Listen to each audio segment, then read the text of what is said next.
नमस्कार। स्वागत है आप सभी का हमारे YouTube चैनल में।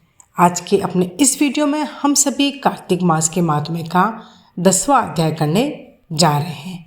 तो आइए प्रारंभ करते हैं 10वां अध्याय। राजा पृथु बोले, हे ऋषि श्रेष्ठ नारद जी, आपको प्रणाम है। कृपया करके आप मुझे आज ये बताइए कि जब भगवान शंकर ने अपने मस्तक के तेज को क्षीर सागर में डाला तो उस समय क्या हुआ। तब नारद जी बोले, हे राजन, जब भगवान शंकर ने अपना वह तेज क्षीर सागर में डाल दिया तो उस समय वह शीघ्र ही बालक होकर सागर के संगम पर बैठकर संसार को भय देने वाला रुदन करने लगा। उसके रुदन से संपूर्ण जगत व्याकुल हो उठा।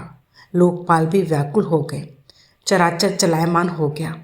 शंकर सुवन के रुदन से संपूर्ण ब्रह्मांड व्याकुल हो गया। यह देखकर सभी देवता और ऋषि मुनि व्याकुल होकर ब्रह्मा जी की शरण में गए और उन्हें प्रणाम कर स्तुति करने लगे। उन सभी ने ब्रह्मा जी से कहा, हे पितामह, ये तीनों ही बहुत ही विकट परिस्थितियां उत्पन्न हो गई है।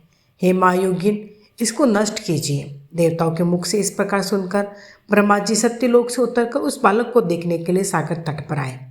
सागर ने ब्रह्मा जी को आता देखकर उन्हें प्रणाम किया और बालक को उठाकर उनकी गोद में दे दिया। आश्चर्यचकित होते हुए ब्रह्मा जी ने पूछा, हे सागर, यह बालक किसका है? शीघ्रतापूर्वक कहो। सागर विनम्रतापूर्वक बोला, प्रभु, यह तो मुझे ज्ञात नहीं है, परंतु मैं इतना अवश्य जानता हूँ कि यह गंगा सागर के संगम पर प्रकट हुआ है। इसलिए हे जगत गुरु, आप इस बालक का जात कर्म आदि संस्कार करके इस जातक के फल बताइए। नारद जी राजा पृथु से बोले, सागर ब्रह्मा जी के गले में हाथ डालकर बार बार उनका आकर्षण कर रहा था। फिर तो उसने ब्रह्मा जी का गला इतनी जोर से पकड़ा कि उसे पीड़ित होकर ब्रह्मा जी की आंखों से अश्रु टपकने लगे।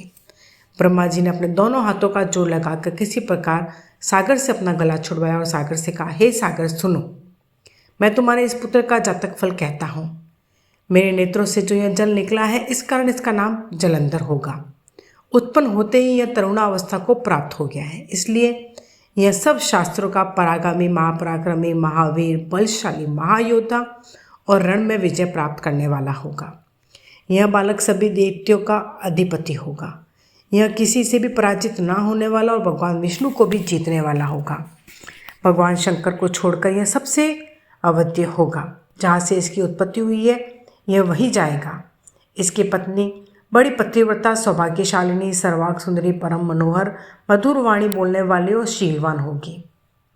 सागर से इस प्रकार कहकर ब्रह्मा जी ने शुक्राचार्य को बुलाया और उसके हाथों से बालक का राज्याभिषेक कराकर स्वयं अंतर्ध्यान हो गए। बालक को देखकर सागर की प्रसन्नता की सीमा न रही।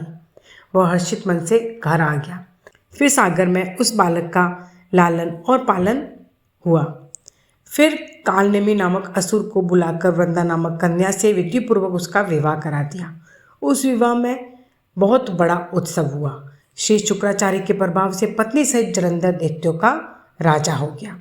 तो यह था कार्तिक मास के महात्म्य का 10वां अध्याय। यदि वीडियो पसंद आया हो तो लाइक, शेयर, सब्सक्राइब ज़रूर कीजिएगा। जय श्री हरि, जय श्री कृष्णा।